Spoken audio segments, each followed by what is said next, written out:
As you're watching BTech, I'm Basil. This is a quick video showcasing the setup process on the Sony Xperia XZ1 Compact. It's being shot in 4K on the XZ1, so it should give you an idea as to how the video and audio quality from the onboard microphones performs on this in 4K. It is on a tripod, so the only thing we're not testing is image stabilization. Right, fire up the phone and you get this get started screen. This phone, to give you a quick recap, Snapdragon 835. It's got tons and tons of battery, 2,700 milliamps, given how small the screen is. Really looking forward to that aspect of it, perhaps more than any. So mobile or Wi-Fi, but we don't have a SIM card in here, so we're just going to skip that step. You can either set it up as a new phone or copy from an old device. I'm just going to set up as new, get you going, skip the Wi-Fi setup, and once it's done, date and time, we can skip typing my name in, add a fingerprint quickly, fingerprint and pin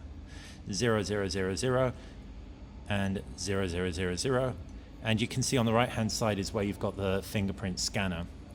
Now if I start pressing it, it's already going crazy, getting excited about my fingerprint. Every time I put my finger on there, or my thumb in this case, it vibrates.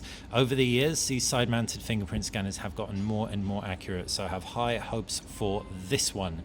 Compress more, get through all this stuff, and then loads of stuff to get through, but I can give you a tour around the user interface, give you an idea as to how this is out of the box, pre-installed applications, etc.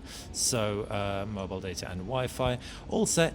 Whew, that was a process. Right, this is it out of the box, how it looks. You can see you've got a few home screens, Google menu to the left hand side, home screen, and it's really nice. The color of the device and the backdrop beautifully match. It's a live wallpaper, animated as you scroll, so it's a nice dynamic wallpaper.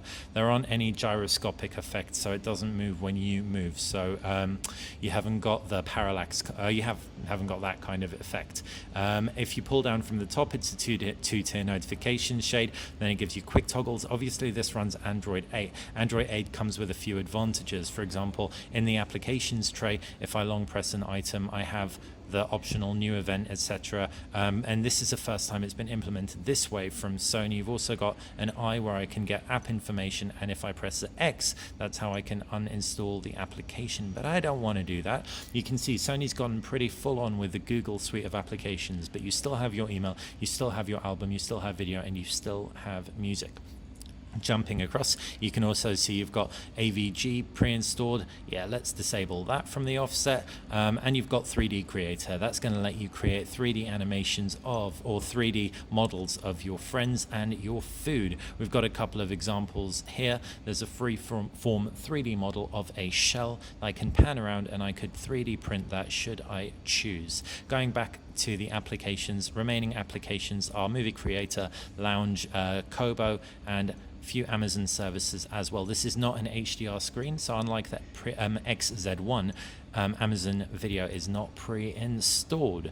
Generally speaking, this is a beautiful device, and then my first impression is I can't wait to get to grips with something that looks like it'll last a couple of days and is a little bit smaller, in spite of the fact I'm a giant with giant hands. Quickly, before I jump out of this, I'm going to walk you through the camera user interface, because this is something a lot of you guys wanted to see in more detail.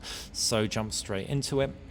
Left hand side, you've got manual controls. These aren't super extensive, but they are better than no manual controls at all. You have autofocus, so you can have like closest focal range right through to furthest focal range, and you have shutter speed controls, although the longest shutter speed is just 1 second. You also have ISO, exposure compensation, and white balance, which you've had on Sony phones before.